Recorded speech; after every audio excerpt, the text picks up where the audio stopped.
హంద్రీనివాస్ సుజల స్రవంతి పైన కాంగ్రెస్, తెలుగుదేశం, వైసీపీ ప్రభుత్వాలు చేసిన అభివృద్ధి పైన బహిరంగ చర్చకు సిద్ధమైన ఎమ్మెల్సీ శివరామరెడ్డి గారు జీడిపల్లి రిజర్వాయర్కు రావడానికి నాకు ట్రాన్స్పోర్ట్ ప్రాబ్లము, వర్షం వస్తుందేమో ఇట్లాంటి కుంటి సాకులు చెప్పి బహిరంగ చర్చకు రాకుండా ఉరవకొండ నుంచినే తుర్రుమనిపించినాడు. ఇది పెద్ద మనిషి లక్షణం కాదు. నీకు చర్చించే దమ్ము ధైర్యము లేకపోతే బహిరంగ సవాలు విసరకూడదు. విసిరిన తర్వాత ఇక్కడ మేమన్నీ ఏర్పాట్లు చేసి ఒక 300 మంది కూర్చోవడానికి ఆయనకు ప్రత్యేకంగా సీటు కేటాయించి మంచి వాతావరణంలో ఎవరేం చేశారో చెప్పుకునే వెసులుబాటు కల్పిస్తే కుంటి సాకులతో శివరామరెడ్డి గారు బహిరంగ చర్చకు రాకుండా ఉడాయించడం అనేది ఉరవకొండ నుంచి కరెక్ట్ అయిన విధానం కాదు.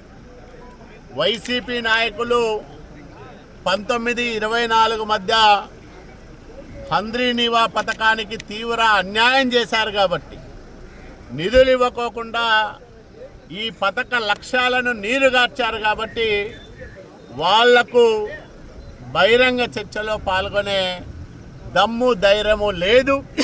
వాళ్ళు వస్తే వాళ్ళ అసమర్థత, చేతగానితనం, వాళ్ళు చేసిన అన్యాయాలు, ఈ జిల్లాకు వైసీపీ పాలనలో జరిగిన అన్యాయాలు ఇవన్నీ బయటకు వస్తాయనే ఉద్దేశంతో రాకుండా ఉడాయించడం జరిగింది. నేను ఒకటే ఈ జిల్లా రైతాంగానికి కానీ ప్రజానీకానికి కానీ విజ్ఞప్తి చేస్తూ ఉన్నాను. చంద్రబాబు నాయుడు గారికి హంద్రీనివా పైన ప్రత్యేకమైన శ్రద్ధ ఉంది. ఉరవకొండ నియోజకవర్గానికి ఎమ్మెల్యేగా ప్రాతినిధ్యం వహిస్తున్న పయ్యావుల కేశవ్ గారు ఆర్థిక శాఖ మంత్రిగా ఉన్నారు కాబట్టి నిధుల సమస్య లేకుండా ఈరోజు 3700 కోట్ల రూపాయల పనులను చేపట్టి శరవేగంగా ముందుకు నడిపిస్తూ ఉన్నారు.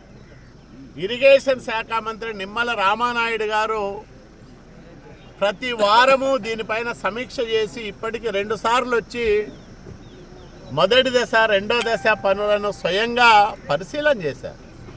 ఇంత శ్రద్ధగా ఎన్డీఏ ప్రభుత్వం పనులు చేస్తూ ఉంటే చంద్రబాబు నాయుడు గారి నాయకత్వంలో అన్యాయంగా వైసీపీ నాయకులు మాట్లాడుతూ ఉన్నారు.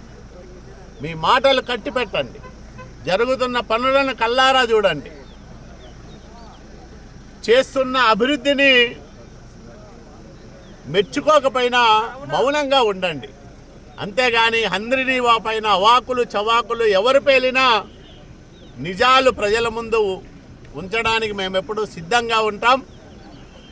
ఎందుకంటే ఈ హంద్రీనివా అనే ఆలోచన చేసిందే మహనీయుడు ఎన్టీ రామారావు గారు, ఆచరణలోకి తీసుకొచ్చింది చంద్రబాబు నాయుడు గారు. హంద్రీనివా ఫలాలను అనంతపురం జిల్లాకు అందించిన నాయకుడు నారా చంద్రబాబు నాయుడు గారు. ఈరోజు దాన్ని మరింత విస్తృతం చేసి జీడిపల్లి నుంచి జీడిపల్లి భైరవాణితిప్ప ప్రాజెక్టు పథకం కానీ, జీడిపల్లి పేరూరు ప్రాజెక్టు పథకం కానీ, అట్లాగే మడకశిర బ్రాంచ్ కెనాల్ కానీ వీటన్నిటికీ నీళ్ళు ఇచ్చి అనంతపురం జిల్లాను సస్యశ్యామలం చేయాలని కంకణం కట్టుకున్న నాయకుడు చంద్రబాబు నాయుడు గారు. ఆయన మీద ఎవరు అసత్య ఆరోపణలు చేసినా, సత్యదూరమైన మాటలు మాట్లాడినా తెలుగుదేశం పార్టీ నాయకులుగా మేము ఉపేక్షించబోమని కూడా ఈ సందర్భంగా స్పష్టంగా ప్రకటిస్తూ, ఇంకోసారి ఇలాంటి బహిరంగ చర్చలకు సవాళ్లు విసరమను ఇప్పటికైనా మానుకోమని నేను వైసీపీ నాయకులకు హితవు చెప్తా ఉన్నా.